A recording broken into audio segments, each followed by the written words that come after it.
Coming up in Magic the Gathering's latest set, we're getting 4 brand new Commander Precons. And today, we're looking at Deep Clue Seed. Great name. A blue, white, and green list focusing on investigate and making clue tokens. Our box legend for the deck is Morska, Undersea Sleuth. This 3-mana Bant Vidalcan Fish Detective, sorry prof, not a merfolk, is a 2/3 that reads, you have no maximum hand size. Yay! At the beginning of your upkeep, investigate. Whenever you draw your second card each turn, put 2 +1/+1 counters on Morska. There's a lot to love here. Being only 3 mana makes Morska very efficient for a few passive effects like ignoring hand size and making clue tokens on your upkeep. With the looming threat of growing very quickly if you're able to draw more cards regularly. 2 +1/+1 counters each trigger of your second card draw is very good, especially when it happens every turn. So if you manage to draw 2 cards on an opponent's turn, bonus. So cards like Teferi's Ageless Insight, which comes in the deck, and Alhamrat's Archive, which doesn't come in the deck, are bonus good here because drawing 1 card on an opponent's turn doubles up to 2 for a trigger. Good thing clues can be popped at instant speed. But Morska provides us with an interesting division in building. Do we include more investigate synergies to make use of that trigger, or do we focus on big card draw effects to get more counters on them? Clues do not make for the most efficient or effective draw resource, especially if you're having to pay 4 mana or pop 2 on an opponent's turn. Can we mitigate that? Sure, but is it worth it? We'll see. Of course, Morska isn't the only new legend in the box. We also have Sophia Dogged Detective, a 4-mana Bant Human Detective. This play on Shaggy and Scooby is a 3/4 that reads, when Sophia enters the battlefield, create Tiny, a legendary 2/2 green dog detective token with trample. 1. Sacrifice an artifact token, put a +1/+1 counter on each dog you control. Whenever a dog you control deals combat damage to a player, create a food token, then investigate. Now this one is very interesting. Sophia provides a sacrifice outlet for artifacts, which is actually very strong, especially costing just 1 mana per activation. It triggers all sorts of effects like Graph Mole or Thorough Investigation to get some bonus dungeoneering out of your deck. But putting a +1/+1 counter on just Tiny seems a little ineffective for an ability that puts counters on all dogs. Tiny is the only dog in the deck for now, so the counter ability doesn't exactly go a long way. Nor does it take advantage of the on-damage trigger, creating both a food and a clue. That can get very powerful as it triggers from each dog that deals combat damage to an opponent, resulting in a lot of tokens entering at once. We can do a lot with that. Naturally, Academy Manufactor is in the default list, big win. And that alone could be creating us 6 tokens per dog connecting with an opponent. But which commander is better? Before we take a look at the Precon as a whole, remember to like and subscribe for more Precon upgrades and deck builds on the channel. Now, big shout out to Wizards for again packing this round of Precons with some bomb reprints. We've been asking for more reprint value in these decks, and they don't disappoint. Great legends like Koma, Cosmos Serpent, Shulane, Teller of Tales, and Elandra Skydreamer are all in the deck and all between $5 and $10. So is Benny Brack Zoologist, Academy Manufactor, and Farewell. Each of these are very good cards in this list or any others. But maybe, surprisingly, the biggest hit is Adrix and Nev, Twin Casters. This former box legend from Strixhaven has seen a few printings, but has consistently been over $20. That's the benefit of being a token doubler. And getting it in this box is, like, half the value of the Precon alone.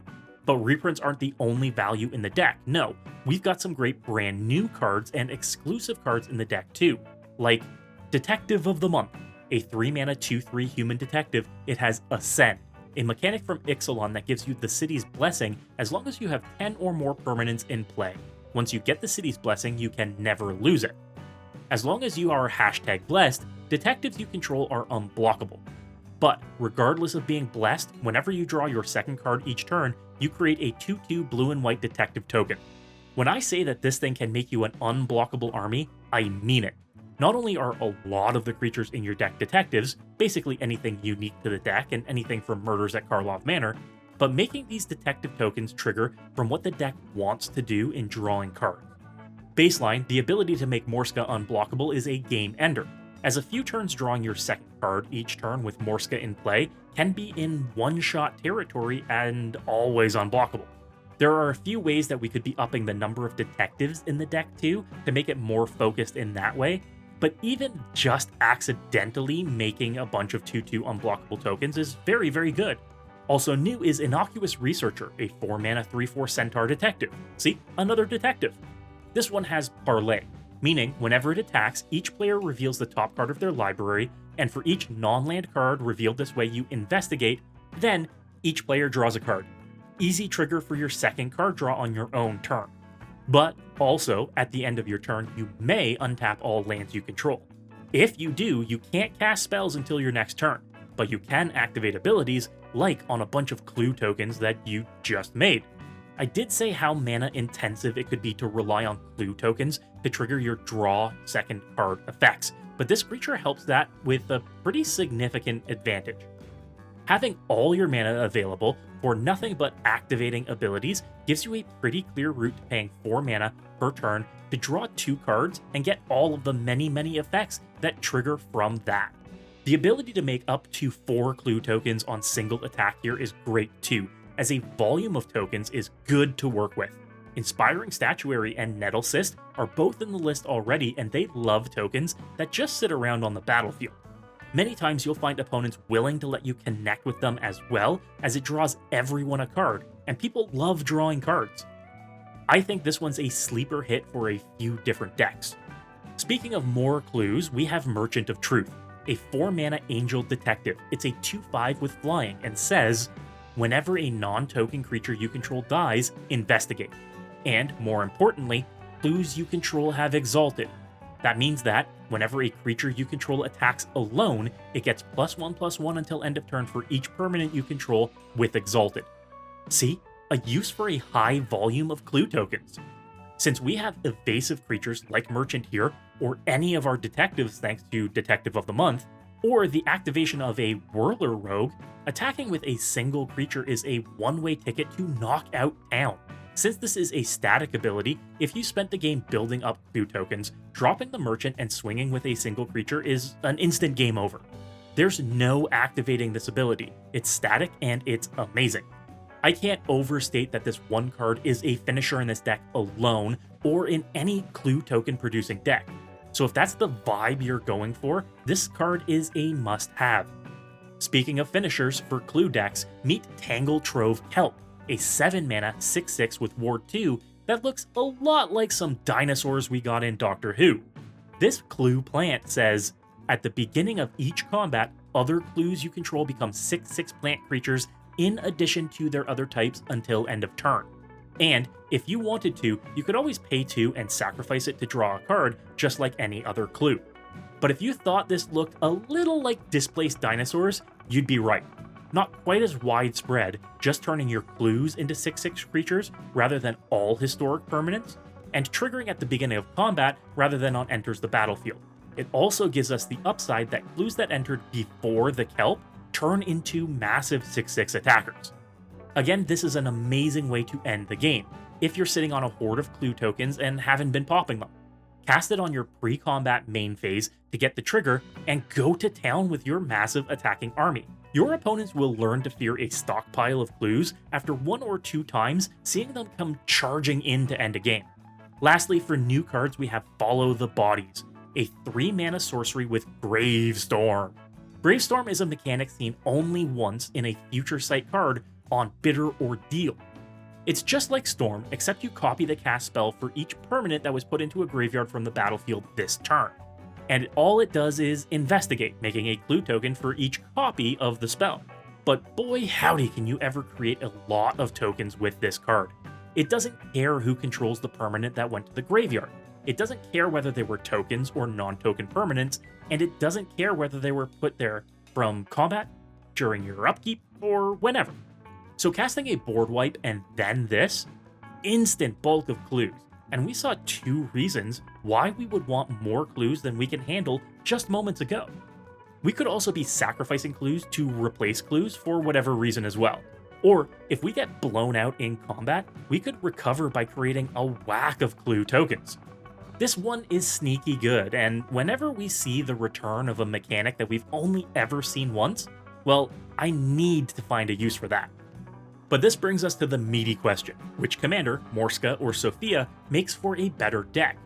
Let's first investigate whether we can make this more Morska with a handful of changes. Firstly, while Morska does investigate, the real core of her usefulness is triggered off of drawing your second card each turn. This can get big fast, and if you can draw multiple cards on an opponent's turn, even faster. You could be untapping with Morska and swinging with a 12-13 if you manage to draw your second card after you cast her on each opponent's turn and then again before you attack. But Morska isn't the only card in the deck that triggers on your second card draw. There are already a handful in the list, like Joel Rail, Detective of the Month, and Alondra, all making you tokens for your efforts. Adding in more synergies to enable you to draw your second card each turn easier is where this list is going to go. There are a few other legends that we could add in the deck that also trigger off of second cards drawn. Min, Wily Illusionist, makes you an illusion token whenever you draw your second card each turn, that also gives you free permanents from your hand when they die. Prince Imrahil the Fair makes you a 1/1 human soldier token when you draw your second card each turn, and costs only 2 mana.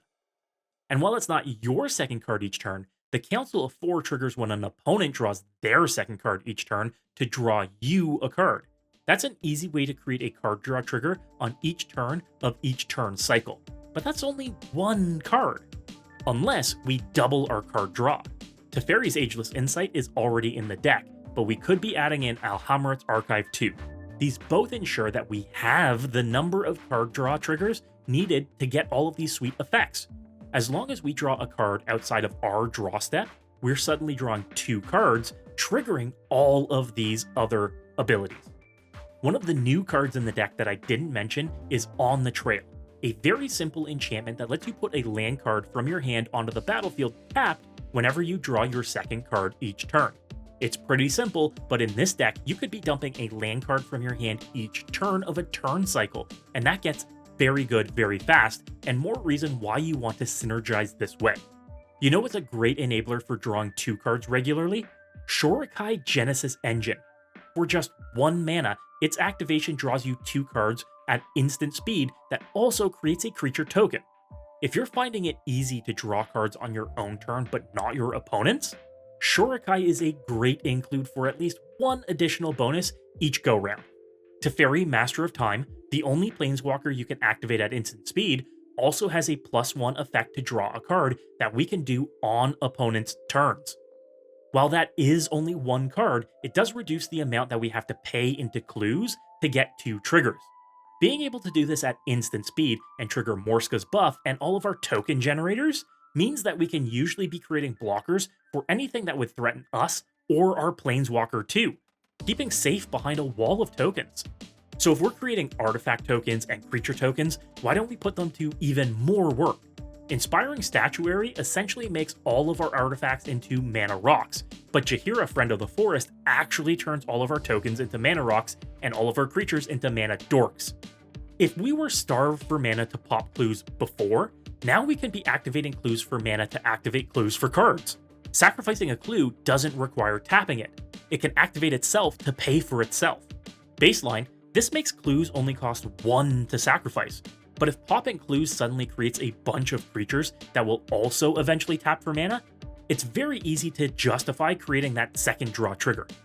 One area where we could be adding in a few pieces is instant speed card draw that, on a single card, creates at least 2 draw triggers.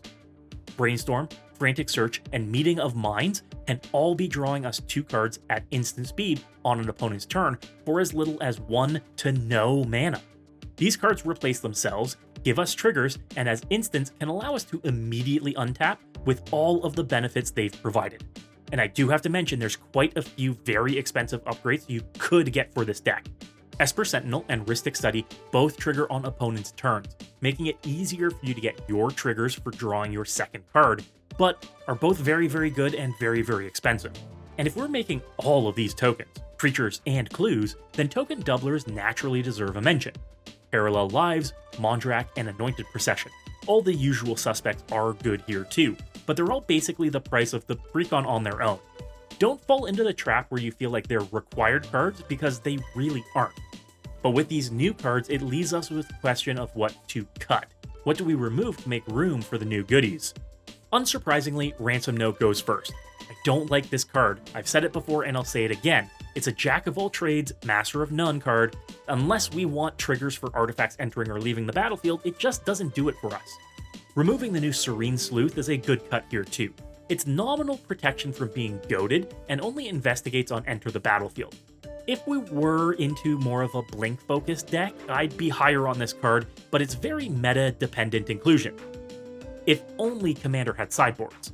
I've said it before and I'll say it again, but Hornet Queen, while a classic, is really an artifact of the time it was created, and has since been pretty outclassed. We have Coma in this deck at the same mana value and provides far more value than the Queen does. She gets removed. Speaking of Coma, the card is really good, but I don't think we're ramping well enough to realistically and reliably make it to 7 mana to cast her too often. If we were more focused on treasures, or more focused on ramping lands into play, or more focused on token doubling, it's a shoo-in. But here, 7 mana is a lot to ask for a card that doesn't end the game as efficiently as Tangletrove Kelp, for instance. I also don't think Hulain belongs in the deck. While he's a good card and a great commander for a different build, blinking and bouncing creatures isn't where we're at here, especially when we lack flash creatures to trigger drawing bonus cards on opponents' turns. If we were leaning in that direction more, he'd be helpful too, but right now, he's not. Fumigate is an interesting board wipe to have included alongside Organic Extinction and Farewell. To have 2 sculptable board wipes and 1 general board wipe doesn't necessarily make sense here. We want to be able to pick and choose what survives or what goes, and Fumigate doesn't help us with that. And in the recent Precon upgrade for Revenant Recon, linked up top, I was talking a big game about 5 mana counterspells, but Confirmed Suspicions is the worst of the 5 mana counterspells. 3 clue tokens is okay, especially in this deck, but if we're holding up 5 mana in this build, it's to activate clue tokens, not counter a spell. That reduces the number of counterspells in the deck to 0, so even better if that's the kind of deck you'd rather be playing. Speaking of things I normally like but don't here, Magnifying Glass is one of the weakest 3 mana rocks available. I like 3 mana rocks if they create any color of mana or have a useful activated ability, but creating only colorless mana and costing 4 mana to investigate once? That's overkill, and a vast overestimation of how good a single clue could be. You're essentially spending 7 mana, 4 for the activation, tapping a mana rock, and 2 to pop the clue, to draw a single card, and that is, as the French say, le garbage. Disorder in the Court is our only blink spell in the deck, and while it's also an Investigate X spell at instant speed, I don't think it really makes the cut here. Yes, it can save you from a game-ending attack, or temporarily remove a combo piece from an opponent's board, but it also requires us to hold mana up not spending on activating clues, which is really what we should be spending mana on. Our last cut here likely has to be Sophia, our alternate commander. We've shifted the deck so far that sacrificing tokens to her ability is a massive loss in synergy for the rest of the deck. There just aren't enough dogs in the list to justify dropping a clue to pump a single creature when activating that clue could instead be pumping Morska twice as much or creating several creature tokens. And with that, we've got a list that's more card draw focused, with clues and investigating being a theme that achieves a goal rather than the goal itself. While having a pile of clues is definitely good in the deck, it's a secondary option over activating those clues or drawing cards by other means to trigger multiple synergies. But now, let's reset the list back to default and give Sophia her turn in the spotlight. What if we're to adapt the deck around her instead of Morska? Immediately, I want to play into the ability to take a board state of dogs and go tall with them. But Tiny is the only dog in the deck currently, so let's correct that. We'll still be keeping the Investigate and Artifact token theme, but they'll largely be used to feed dogs rather than draw cards or gain life. First, did you know that all of Magic's Hound creatures were errated into dogs? Check out Inox Survivalist. In its first printing, it was a hound, but in recent printings, it's a dog. And that means Sophia can buff it, and it'll make us more tokens when it connects with an opponent. Putting in Floodhound, Iron Mastiff, and Loyal Warhound all add good bodies, good utility, and more dogs to buff up. Being able to use them for other effects without Sophia around is good too, whether that's making extra clues, dealing some extra damage, or helping us ramp. Einok Bondkin can give all of our dogs that have been buffed by Sophia first strike, making them much harder to deal with offensively or defensively.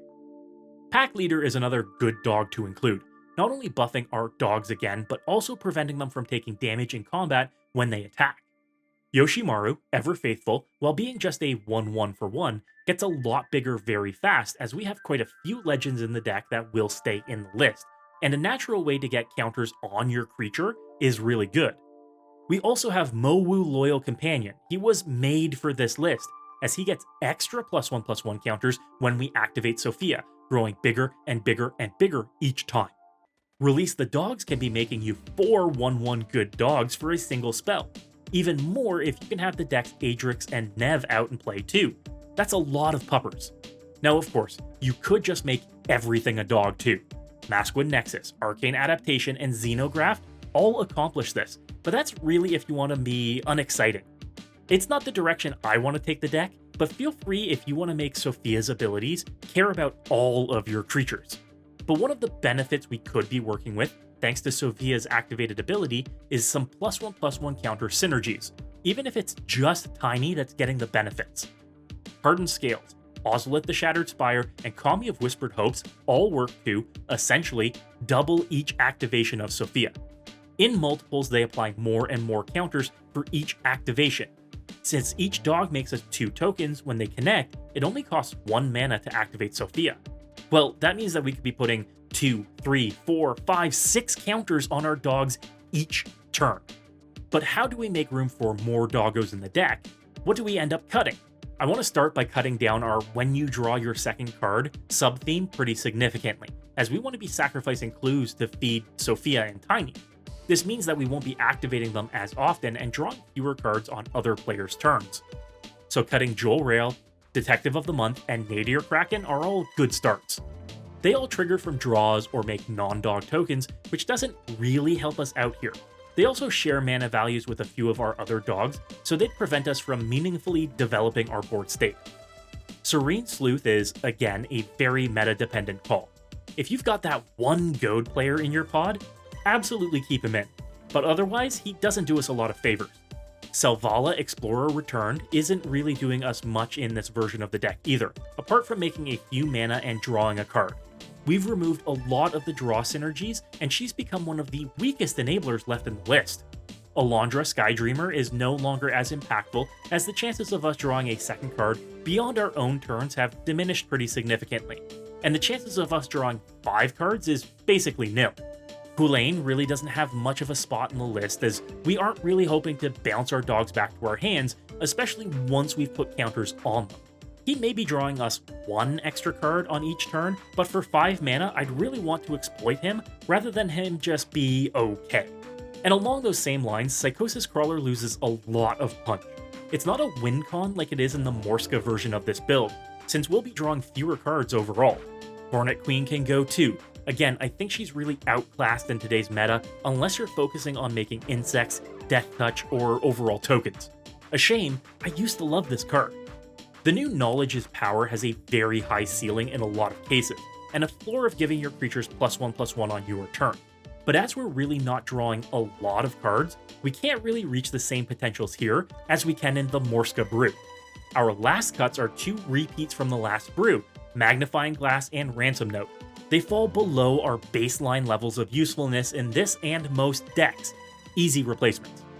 Now, we've got an aggressive deck with a few more dogs that'll really help us go for the throat. Using clue tokens to fuel big buffs for our dogs and help us buff up our overall board with repeated synergies. Now, you tell me which of these lists you like better. Morska's win, lose, or draw as much as possible, or Sophia's dog walk. Both take very different approaches to this archetype and synergies presented within the deck, and use clues for a diverse number of reasons. But which is your favorite?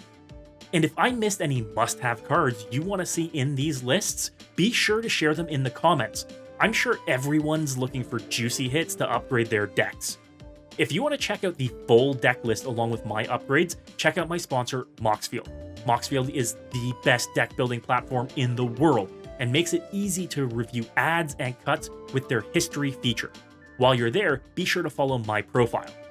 And we have a very special sponsor for today's video, the Pointy-Ear Collective. This Etsy shop makes amazing 3D printed life counters that are high quality, stylish, and provide fantastic visibility on webcam or in person. I'll be bringing mine to MagicCon Chicago. Grab yours if you're going to any conventions, the LGS, or just playing on the kitchen table.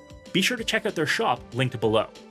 And while you're here, be sure to check out these other Murders at Karlov Manor brews. If you were inspired to build today, you have to hit that subscribe button. And as always, folks, good luck and have fun.